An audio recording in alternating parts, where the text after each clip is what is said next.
श्रोताओं के लिए। तो नमस्कार, हमारे अगले श्रोता इस समय जुड़ चुके हैं। सर नमस्कार। नमस्कार जी। सर टेकचंद अग्रवाल बोल रहा था फरासी छिंदवाड़ा मध्य। टेकचंद अग्रवाल जी बात कर रहे हैं हमारे। जी बताएं टेकचंद जी, आप क्या कहना चाहते हैं डॉक्टर साहब से? सर डॉक्टर साहब से मैं ये पूछना चाह रहा था। जी अग्रवाल जी नमस्कार। सर नमस्कार। नमस्कार, बताइए। और दुर्भाग्य से हमारे टेकचंद जी की कॉल डिस्कनेक्ट हुई। हेलो हेलो हेलो, नमस्कार सर। नमस्कार जी। मैं मुर्तिजापुर महाराष्ट्र से बोल रहा हूँ सर, दीपक डोईफोड़े। दीपक डोईफोड़े जी, आपका स्वागत है हमारे कार्यक्रम में। धन्यवाद सर। जी, और बताएं डॉक्टर साहब से अपनी समस्या के बारे में। आज के खेत खलिहान प्रोग्राम में कमलेश जी सर को नमस्कार मेरा। जी नमस्कार, मेरी तरफ से भी आपको। सर हमारे महाराष्ट्र में सोयाबीन की बुआई कब से और कब तक करनी चाहिए सर? बहुत अच्छा प्रश्न किया आपने। सोयाबीन की बोनी 15 जून से हमको स्टार्ट कर देना चाहिए। लगभग महाराष्ट्र में आपका पानी 15 जून से लगभग गिरना स्टार्ट हो जाता होगा, तो इसका सही समय 15 जून से 15 जुलाई, यानी 15 जून से स्टार्ट कर देंगे और 15 जुलाई के अंदर हमको सोयाबीन की बोनी कर देना चाहिए। तो ये उपयुक्त समय माना जाता है। दूसरा, मैं आपको अवगत कराना चाहता हूँ कि जो भी आप सोयाबीन लगाने जा रहे हैं, अच्छी किस्म का बीज लगाएं। अच्छी किस्म का इसलिए कह रहा हूँ क्योंकि किसान भाई क्या करते हैं, जो हमारे घर पे बीज रखता है उसी का इस्तेमाल करते हैं, तो उसका इस्तेमाल हमें कम से कम करना है। अच्छे संस्थान से, जो भी आपके नज़दीकी कृषि कॉलेज हैं, कृषि विज्ञान केंद्र हैं, कृषि का जो बीज निगम है, उससे आप 1 एकड़ के लिए बीज ले लें और नवीन बीज लेंगे तो आपका जो उपज है 30% उपज बढ़ जाती है। तो 1 एकड़ के लिए आपको 30 किलो बीज की आवश्यकता पड़ती है। अच्छी किस्म का बीज लें और सीडल की सहायता से उसको बोनी करें। और मैं आपको अवगत कराना चाहता हूँ कि सोयाबीन में एक समस्या आती है आपकी येलो बैन मोजिक, जिसमें पीला शीत मुरर रोग बोलते हैं, पत्तियां पीली पड़ जाती हैं।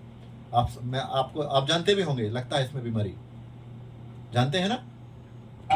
हाँ, तो उस पीला मोजिक बीमारी के कंट्रोल के लिए मैं आपको अभी से अवगत करा देता हूँ कि उससे हमको क्या क्या सावधानी रखना है, ताकि ये बीमारी से हम जो है कंट्रोल कर पाए, क्योंकि ये खतरनाक डिसीज है, ये वायरल डिसीज है।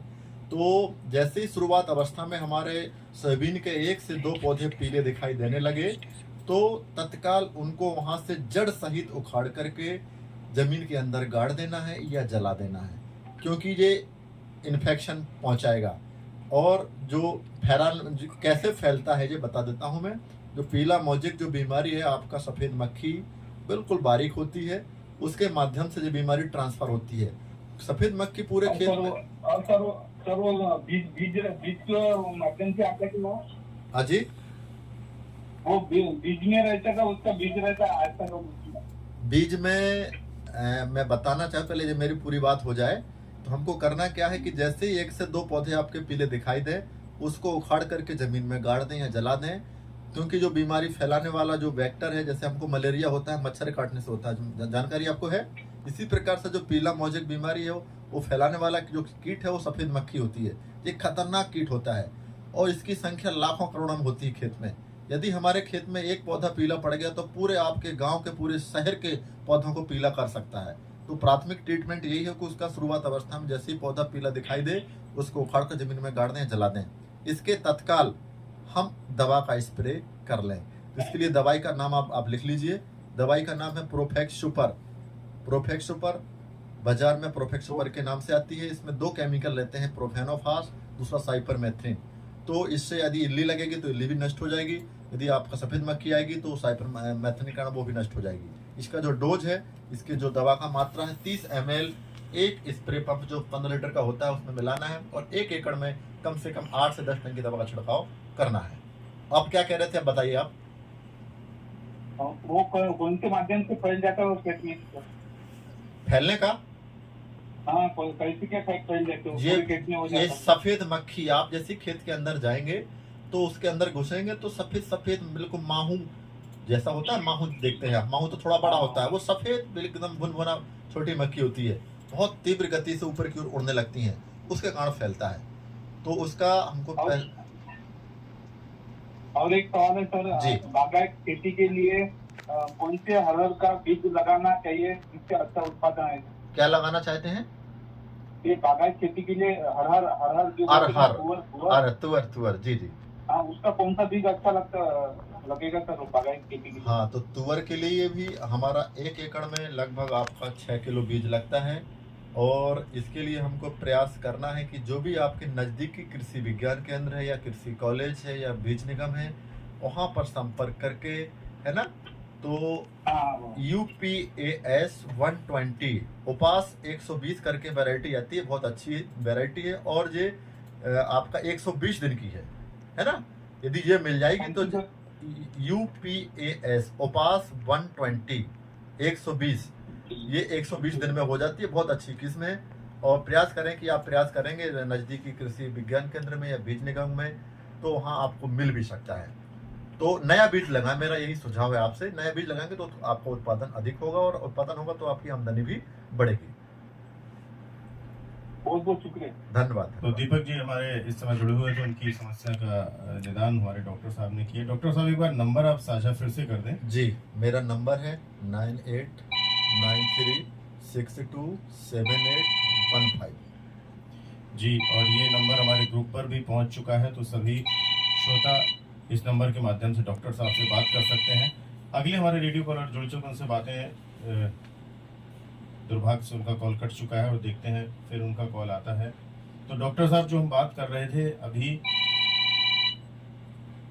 जी नमस्कार। हेलो।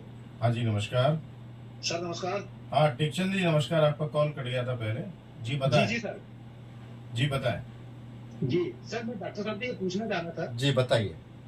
सर मेरा एक 3500 स्क्वायर फीट में एक बगीचा है। जी, क्या लगाए हुए हैं बगीचे में? सर उस बगीचे में सर जैसे आम, जाम के, नींबू के, अनार के, जी जी, और कुछ सर गुलाब के पौधे लगे हुए हैं। जी, जैसे लाल गुलाब है, पीला गुलाब है, बहुत सफेद बढ़िया, गुलाब है। बहुत बढ़िया। तो सर मेरे वो बगीचे में सर धुआं बहुत हो रही है, जो उसी के लिए हम धुआं काम लाते हैं। धूप घास है? धूप घास सर मैं बहुत परेशान हूँ सर, उससे तो हर एक महीने में इतना उग जाती है, और वो इतनी गहराई में कि सर मैं उसको पूरी निकाल नहीं पा रहा। अच्छा, तो सर तो मैं उसके लिए कुछ कर सकता हूँ क्या? आप बताएंगे, मैं तो मार्गदर्शन करेंगे। तो अभी तो आपका ट्री लगे हुए हैं, फलदार वृक्ष लगे हुए हैं। जी। तो मैं एक तरीका आपको बताता हूँ, यदि आप मेरी सावधानी के हिसाब से इस्तेमाल करेंगे तो बच सकते हैं। तो जी करना सर। क्या है कि जो भी हमारा ट्री लगा हुआ है या हमारा गुलाब लगा हुआ है, उसको जी। हमको किसी भी उससे ढक देना है।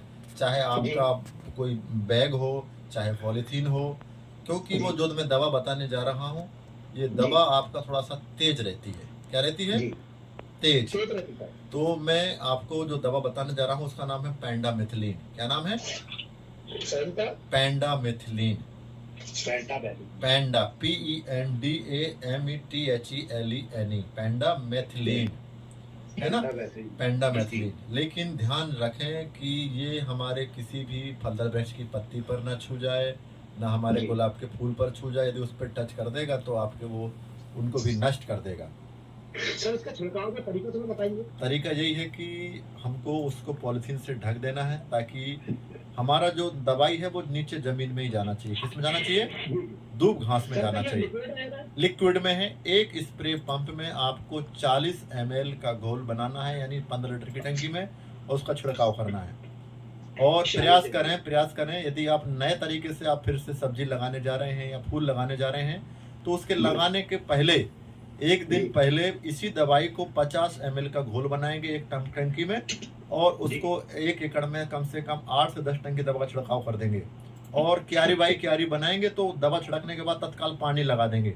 पानी से के माध्यम से दवा नीचे तक एंट्रेंस कर जाएगी, और फिर उसमें जो आपके खरपतवार के जो बीज होंगे या उसकी जो जड़ें होंगी वो सारी की सारी नष्ट हो जाएंगी। आगे चल के उसमें खरपतवार आएंगे ही नहीं। तो ये भी एक तरीका है। अपने फसल को मतलब कोई नुकसान तो नहीं होगा? मैं बोला ना आपसे, यदि खड़ी फसल है, आपकी फसल लगी हुई है, तो पॉलिथीन से ढक देना है। या नवीन फसल लगाने जा रहे हैं, सब्जी लगाने जा रहे हैं, तो पेंडामिथिलीन दवा का हम जब फसल नहीं होगी तो नुकसान वाली बात ही नहीं है। एक दिन पहले हम इस दवा का छिड़काव कर देंगे, है ना, पानी भी भर देंगे। इसके बाद एक दिन बाद उसमें चाहे सब्जी लगा लीजिए, चाहे फूल लगा लीजिए, चाहे आप फलदार वृक्ष लगा दीजिए, तो उसमें जो उगने वाला घास होगा वो नहीं उगेगा। जी, बहुत बहुत धन्यवाद सर। धन्यवाद, शुक्रिया। जी। तो हमारे साथ जुड़े हुए थे टेकचंद अग्रवाल जी, और आशा है कि डॉक्टर साहब से उनकी जो वार्ता हुई उनसे उनको लाभ मिला होगा। और श्रोताओं, ये कार्यक्रम वैसे आधा घंटे का हम आप तक पहुंचाने वाले थे, दोपहर 12:30 से 1 बजे तक, लेकिन चूंकि आप सब की जिस प्रकार से कॉल आ रही हैं, तो अभी हमने ये निर्णय लिया कि उसको 1 घंटे का यानी 1:30 बजे तक का कर दिया जाए। तो आप कॉल कर सकते हैं, हमारे जो स्टूडियो का हमारा नंबर है 8085319025, जिस पर डॉक्टर साहब आपसे इस समय लाइव जुड़े हुए हैं और आपकी समस्याओं का समाधान करेंगे। जरूर। तो डॉक्टर साहब, जो हम चर्चा कर रहे थे, बीज क्या है और उसके प्रकार क्या है, उस पर फिर वापस आते हैं। बिल्कुल, तो इसके बिल्कुल। बारे में थोड़ा हमें बताएं। तो मैं किसान भाइयों को बताना चाहता हूँ कि बीज और अनाज दोनों में क्या फ़र्क होता है। बीज का इस्तेमाल हम फसलों के लिए अच्छा उत्पादन लेने के लिए करते हैं। अनाज का इस्तेमाल हम करते हैं सिर्फ खाने के लिए, यानी ऐसे अनाज आपका गेहूं हो गया तो उसका रोटी के इस्तेमाल में करेंगे, और बीज का इस्तेमाल करेंगे हम उत्पादन बढ़ाने के लिए। तो यदि 10 साल से बीज की उम्र अधिक हो गई तो वो अनाज बन गया, और यदि 10 साल के अंदर का है तो आपका वो उत्पादन देने की क्षमता उसमें अधिक रहती है। इसलिए बीज और अनाज दोनों में फर्क होना चाहिए जी। तो हमको प्रयास करें कि जो भी हम किस्में लगाने जा रहे हैं, संबंधित आपका कृषि कॉलेज है, कृषि विज्ञान केंद्र, वहाँ संपर्क कर लें। जी। वहाँ पूछ लेंगे जो हम किस्में लेने जा रहे हैं, क्या ये वो अभी हमारे 10 साल के अंडर वाली है कि 10 साल के बाहर वाली। लेकिन यदि जहाँ पर भी आप लेने जा रहे हैं सरकारी संस्थान में, वो 10 साल के अंदर वाली ही वहाँ मिलेगी। जी। हाँ, यदि प्राइवेट संस्थान से लेंगे तो वहाँ मैं नहीं कह सकता हूँ, लेकिन जहाँ भी गवर्नमेंट संस्थान से आप लेंगे तो नवीन प्रचलित किस्म मिलेगा और 10 साल के अंदर वाली ही मिलेगी। तो वहाँ से आप बीज को लें और उसको उगाएं।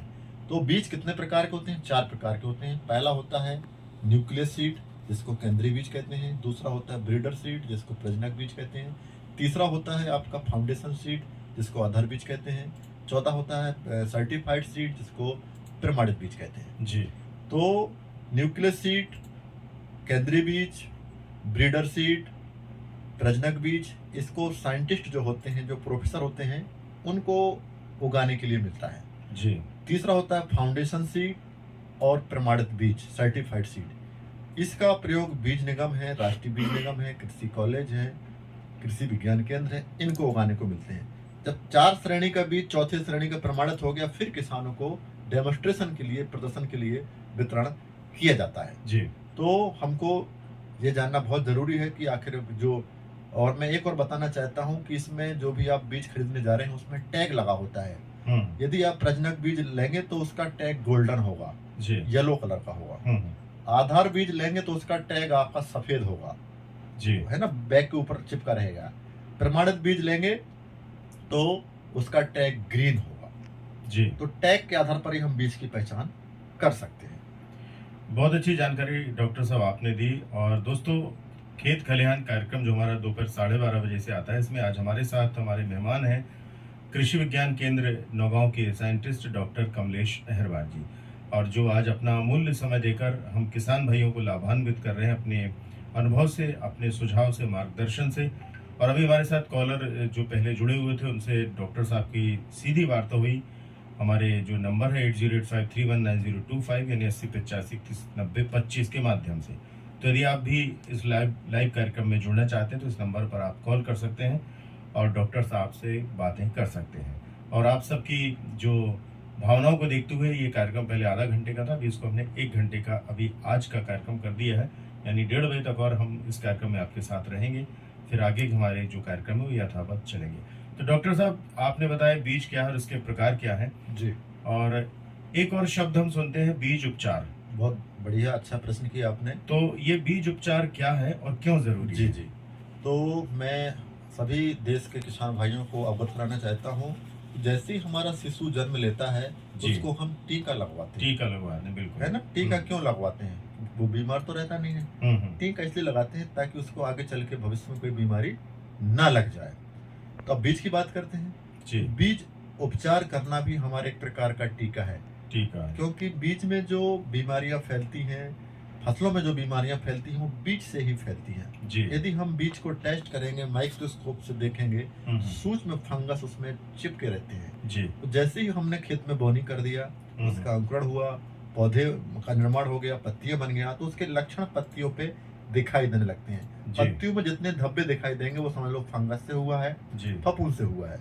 तो 50% बीमारियां हमारे बीज से ही फैलती हैं। जी। यदि हमने बीज उपचार कर दिया तो हमारी 50% बीमारी कंट्रोल हो गई। वो बिल्कुल। करना कैसे है, किस दवा से करना है, हम्म, इसका भी मैं किसान भाइयों को जानकारी देना चाहता हूँ हम्म, कि चाहे बरसात की फसल का बीज हो, चाहे जी। ठंडी की फसल का बीज हो, चाहे सब्जियों का बीज हो, चाहे ग्रीष्म ऋतु की अभी जो वर्तमान में जो लगाने उसका बीज हो, हम्म, 1 किलो बीज में हमको 2 ग्राम दवा का इस्तेमाल करना है। जी। दवा का नाम साफ है, रेडोमिल है, हम्म, बैबिस्टीन है। 3 में से कोई सा भी एक दवा ले ले, तीनों दवाएं बेस्ट हैं, साफ, रेडोमिल, बैबिस्टीन। जी। तो 1 किलो बीज में कितना, 2 ग्राम दवा का हमको मिलाना है। तो इसका तरीका क्या है, विधि क्या है मिलाने का, इसको मैं आप सभी किसान भाइयों को बताना चाहता हूँ जी। कि हम पॉलिथीन नीचे बिछा लें या टाट फट्टी जो भी है उसको बिछा लें। जो भी हम बीज बोने के लिए इस्तेमाल करने जा रहे हैं जी। तो उसको उस बैग में पॉलिथीन के ऊपर रख दें। जी। मान लीजिए अभी आप उदाहरण के तौर पर बरसात में आप सोयाबीन लगाने जा रहे हैं, उदाहरण के तौर पर, जी। तो 1 एकड़ में हमको 30 किलो बीज लगता है और 30 किलो के लिए हमको कितनी दवा लगेगी, 60 ग्राम लगेगी। 1 किलो में 2 ग्राम तो 30 किलो में 60 ग्राम। 60 ग्राम। तो उस नीचे पॉलिथीन में हम उस बीज को थोड़ा सा रख लें और सावधानी क्या रखना है कि हाथ में दस्ताने पहन लें आपका, या पॉलिथीन से कवर कर लें और नाक और मुंह को भी तौलिया से बांध लें, जी। ताकि जो हमारे बीजोपचार करते समय उसमें जो डस्ट होगा वो हमारे मुंह के अंदर से, नाक के अंदर से अंदर प्रवेश कर सकती है। जहर है, पॉइजन है, ताकि हमको कोई नुकसान ना हो। तो सावधानी रखना ही बहुत जरूरी है। यदि आपको लगता है बीज हमारा सूखा हुआ है, उसमें दवा नहीं चिपक रही है, जी। तो हल्का सा बारीक पानी कंच लें ताकि पाउडर हमारा चिपक जाए। यानी सावधानी का भी विशेष हाँ, ख्याल हमें बिल्कुल रखना है। जरूर ध्यान रखना है। तो उस हल्का सा पानी के अंदर पाउडर हमारा चिपक जाए। इसके बाद छांव में आधा घंटे बीज को हमको सुखाना है। धूप में सुखाएंगे दवा हमारी उड़ जाएगी, दवा हमारी काम नहीं करेगी। तो उसको छाया में आधा घंटे सुखाएं, फिर सीडल से लाइन से बोनी कर दीजिए। यदि आपने बीज उपचार कर दिया, देख लीजिए, यदि आपने 30 किलो सोयाबीन बोया, 1 एकड़ में चला गया, 1 एकड़ में यदि हम दवा डालेंगे तो आपका कम से कम 1000 रुपए का खर्च पड़ेगा। 1000 से कितना, 1500। लेकिन वही बीज उपचार करेंगे तो 30 किलो के लिए 60 ग्राम दवा लगा तो आपका 100 रुपए की दवा आएगी। तो 100 रुपए खर्च करना अच्छा है कि 1500 रुपए खर्च करना अच्छा है? लेकिन यदि हम 100 रुपए खर्च करेंगे, बीज उपचार करेंगे, तो 101% बीमारियां जो है नहीं फैलेंगी। लेकिन खड़ी फसल में यदि हम डालेंगे तो पूर्ण रूप से आराम नहीं मिलेगा। हो सकता है कुछ पौधों को कंट्रोल हो जाए, कुछ पौधों को ना हो। तो बीज उपचार करना वाकई में बहुत जरूरी है। इसलिए सभी देश के किसान भाइयों को मैं आग्रह करता हूँ कि जितनी भी फसलों की आगामी बोनी करने या करने जा रहे हैं तो बीज को उपचारित करके ही बोनी करें। एकदम बहुत सस्ता है, सरल तरीका है और आसानी से आप लोग कर सकते हैं। बिल्कुल, बहुत अच्छी जानकारी दी डॉक्टर साहब आपने। और हमारे सभी श्रोता बंधु इस कार्यक्रम को इस समय लाइव सुन रहे हैं। हमारा खेत खलिहान कार्यक्रम जो दोपहर 12:30 बजे से हम 1 बजे तक प्रसारित करते हैं, लेकिन आज का विशेष कार्यक्रम है तो इसे हम 1 घंटे यानी 1:30 बजे तक आपके लिए लेकर आए हैं। और आज हमारे साथ लाइव जुड़े हुए हैं डॉक्टर साहब, डॉक्टर कमलेश अहरवाल जी। तो एक बार फिर डॉक्टर साहब आपका बहुत बहुत स्वागत है बुंदेली रेडियो के हमारे स्टूडियो में। और अभी कुछ श्रोता बंधु हमारे जुड़े हुए थे और उनकी कॉल हमने ली और उनसे वार्तालाप भी की।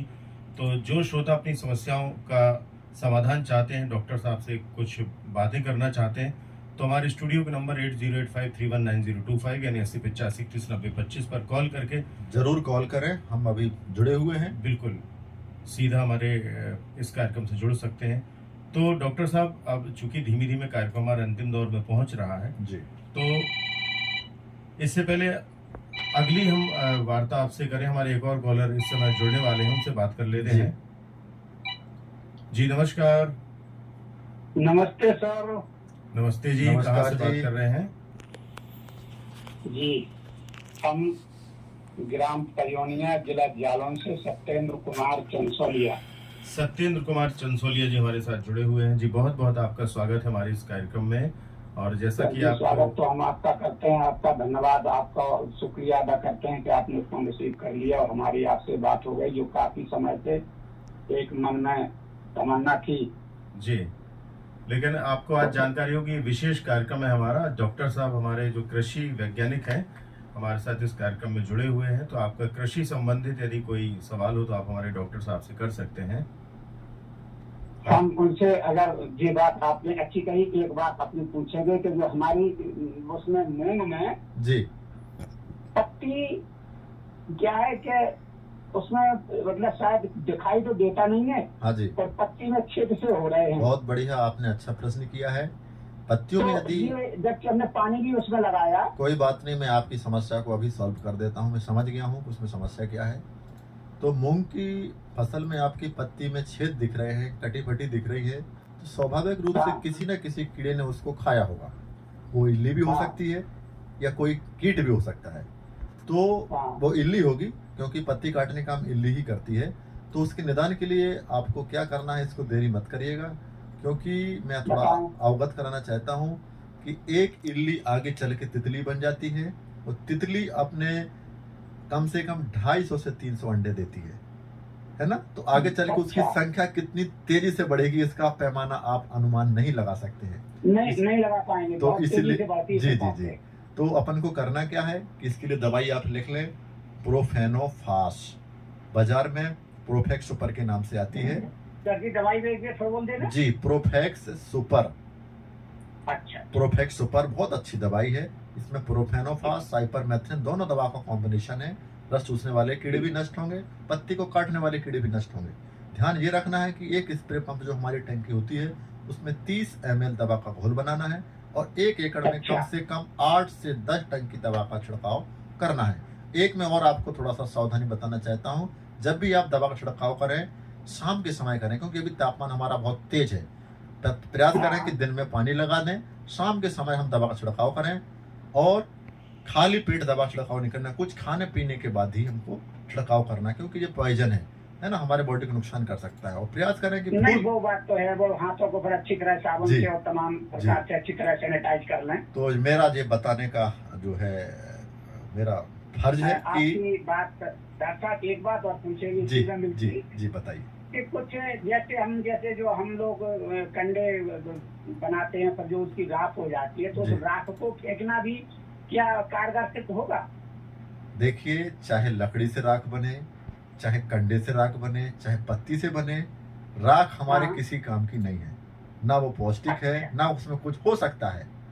ठीक है ना, तो दिमाग से आप निकाल दीजिए कि राख किसी काम की नहीं है। ठीक है ना, तो ये हमारे किसी काम की नहीं है। ना इसमें हम एक बीज को भी अंकुरित नहीं कर सकते हैं, ना पौधे को लगा हाँ। सकते हैं। तो दिमाग से बिल्कुल साइड कर देना आज के बाद कि राख से यानी राख है, ठीक। वो ओके। निर्जीव है, जीव नहीं है, हाँ। समझ लो उसमें जीवन ही नहीं है। ठीक। जी जी, ठीक डॉक्टर साहब, बहुत बहुत धन्यवाद। आपका भी शुक्रिया, आपने सुना और आपने प्रश्न किया।